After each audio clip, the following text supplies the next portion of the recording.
Kamasok ngayon dito tayo sa grandstand na nire-ready na po yung paggaganapan ng pinakamalaki at pinaghandaang mabuti ang pista ng Pong Nazareno kasi matagal na pong hindi nagkaroon ng pinggaan tsaka lubidan.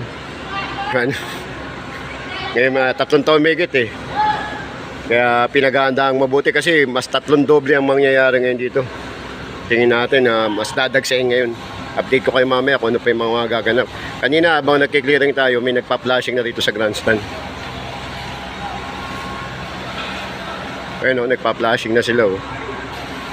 Nag-clearing tayo, yung ibang grupo nagpa-flashing naman.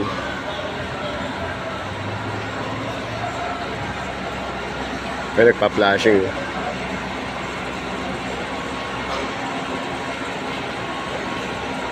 Pina-flashing na yung stage ng grandstand, yung paglalagakan ng Pong Nazareno. Kasi ito naman nakikita nyo para sa mga media yan.